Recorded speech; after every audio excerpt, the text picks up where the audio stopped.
حج البيت أو اعتمر فلا جناح عليه أن يتوف بهما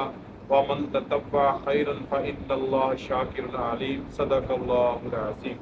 اللهم صل على محمد وعلى آل محمد كما صليت على إبراهيم وعلى آل إبراهيم إنك حميد مجيد. اللهم بارك على محمد وعلى آل محمد كما باركت على إبراهيم وعلى آل إبراهيم إنك حميد مجيد. رب زدني علما رب زدني علما رب زدني علما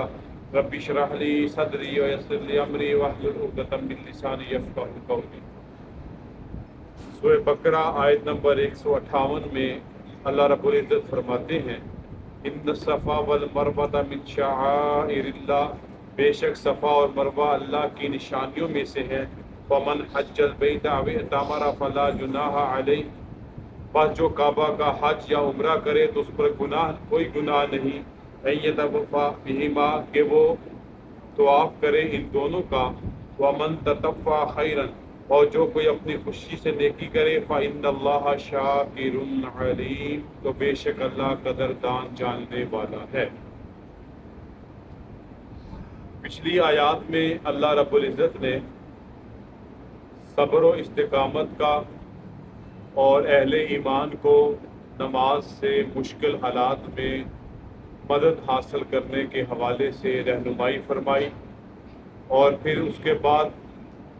مصیبت کے جو مختلف احوال آتے ہیں، جیسے نقص من الاموال ہے، خوف ہے، بھوک ہے، اور ایسے ہی جانوں کا ضیاع ہے، پھلوں کا ضیاع ہے. یہ مصیبت آنے کے یا آزمائش آنے کے مختلف مراحل، اور یہ تعلیم فرمائی کہ جب کوئی مصیبت آئے تو انا للہ و انا الیہ راجعون، یہ وظیفہ ہونا چاہیے اہل ایمان کا. اس آیت مبارکہ میں اللہ تعالی شعائر اللہ میں سے دو کا تذکرہ فرما دے، صفا اور مروہ. سب سے پہلی بات، شعائر شعیرہ کی جمع ہے جس کا معنی ہے اللہ کی نشانی. شعیرہ اللہ کی نشانی، آیات اللہ کو کہتے ہیں. اور فقہا نے یہ تعریف بھی بیان کی ہے، ایسی چیزیں، ایسی جگہیں، ایسے اعمال اور ایسے مخصوص ایام کہ جن کے آنے پر اللہ یاد آ جائے ان کو شعائر اللہ کہتے ہیں. یعنی کہ شعائر اللہ میں اشیاء بھی شامل ہیں، شعائر اللہ میں جگہیں بھی شامل ہیں، شعائر اللہ میں انسان کے اعمال صالحہ بھی شامل ہیں، اور شعائر اللہ میں کچھ مخصوص ایام اور مہینے بھی شامل ہیں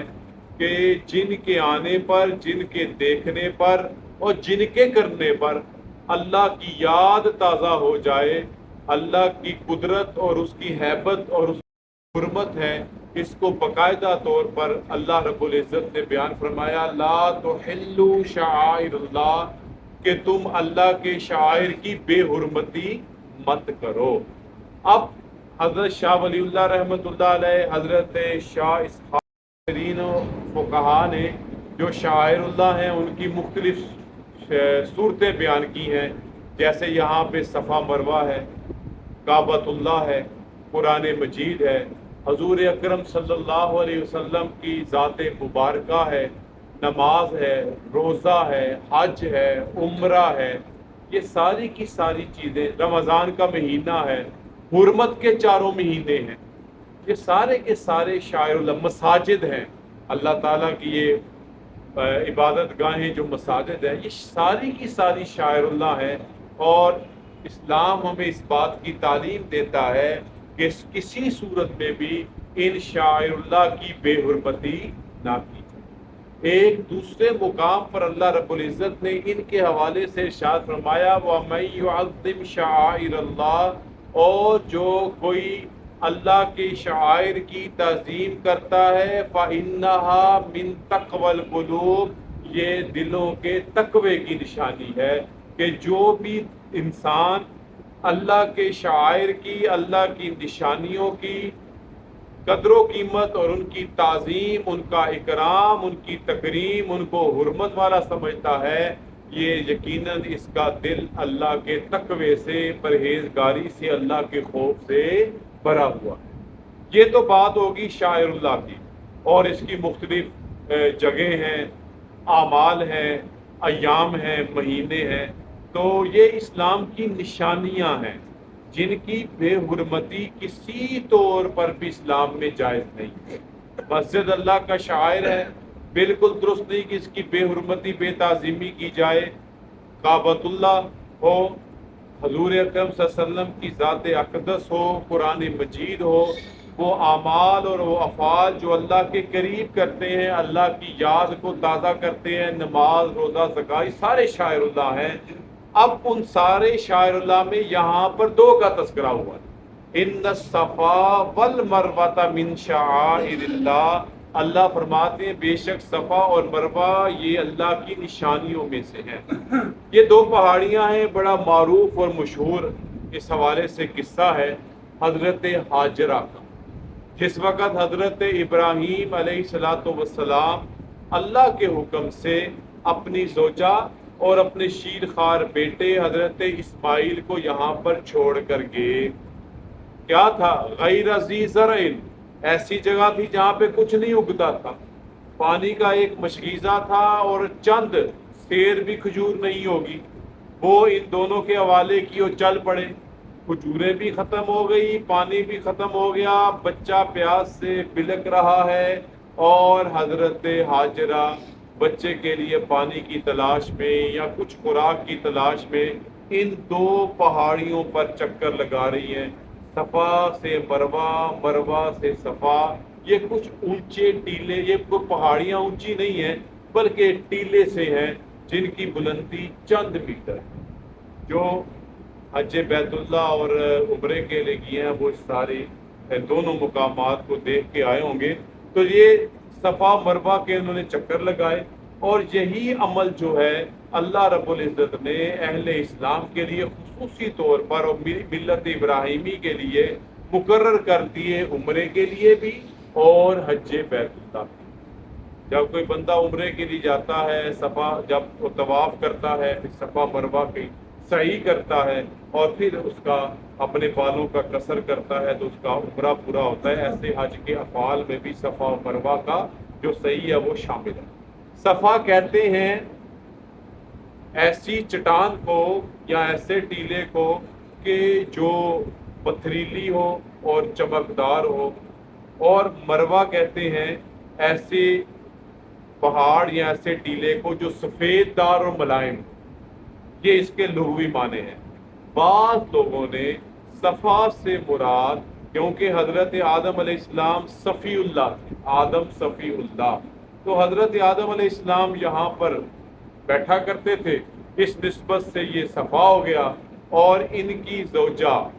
یہ مروہ کے مقام پر جو ہے وہ بیٹھا کرتی تھی، اس حوالے سے اس کا نام مروہ ہو گیا۔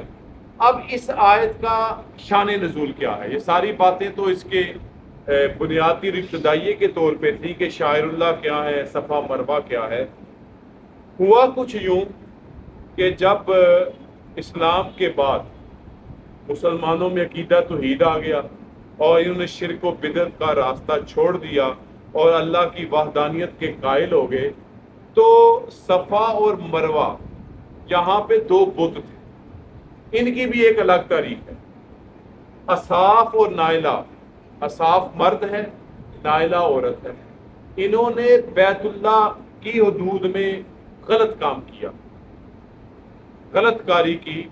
بیت اللہ کی حدود میں۔ اللہ تعالیٰ نے ان دونوں کو عبرت کے طور پر پتھر بنا دیا، ایک کو مقام صفا پہ اور ایک کو مقام مروہ۔ ہاں عبرت، اول کے زمانے میں لوگوں نے یہی ان کو پتا تھا یہ جناب ان کی سزا ہے، عبرت ہے۔ وقت گزرنے کے ساتھ ساتھ یہ دونوں محترم ہو گئے، یہ دونوں کا ایک جناب ان کی صفا و مروہ کی صحیح ان دونوں بتوں کی وجہ سے عمل کا حصہ بن گئی کہ یہ دونوں بت ہیں، ہم ان کے لیے صحیح کرتے ہیں صفا اور مروہ کی۔ جب مسلمان ہوئے اور جب انصار مدینہ اسلام لانے کے بعد یہاں پہ آئے حج بیت اللہ کے لیے بھی، عمرے کے لیے بھی، تو ان کے دل میں ایک شبہ پیدا ہوا کہ ہم نے جب غیر اللہ کی عبادت کو چھوڑ دیا ہوا ہے، بتوں کی پوجا پاٹ کا ہم نے جو ہے وہ توبہ طائب ہو گئے ہیں، یہ تو کہیں وہی تو نہیں چل رہا، ہم اسی میں تو نہیں چل رہے، اصاف اور نائلہ کی ہی اس کی دونوں کی بتوں کی عبادت میں ہی چکر تو نہیں کاٹ رہے۔ تو اللہ تعالیٰ نے پھر یہ آیت مبارکہ نازل فرمائی، ایسی کوئی بات نہیں ہے، ان الصفا والمروۃ من شعائر، ان کی جو صحیح کی جاتی ہے اس کی وجہ یہ دو بت نہیں ہے، بلکہ اس کی وجہ صفا و مروہ کا اللہ کا شعائر ہونا ہے، اور اس کی وجہ جیسے میں نے بتائی حضرت حاجرہ کے ساتھ چکر لگانے ہیں، اور یہ تقریباً 450 میٹر بنتا ہے، ایک چکر 450 میٹر بنتا ہے، اور ایک چکر ایک طرف سے شروع کیا جائے گا ایک چکر، اور واپس آئیں گے دو، اس طرح 7 چکر لگاتے ہیں، اور درمیان والی وہ جگہ جو ہموار ہے نسبتاً باقی دونوں مقامات میں، وہاں پہ سبز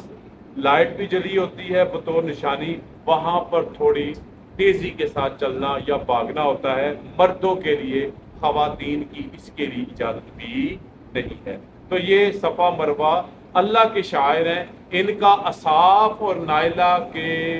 پڑے ہوئے دو بتوں کے ساتھ کوئی تعلق نہیں ہے، اللہ تعالیٰ یہ فرما رہے ہیں۔ آگے ارشاد باری تعالیٰ فمن حج البیت او اعتمرا، بس جو کعبہ کا حج یا عمرہ کرے، فلا جناح علیہ، اس پر کوئی گناہ نہیں، یعنی کہ اگر یہ ذہن میں آ گیا کہ یہ گناہ والا عمل تو نہیں،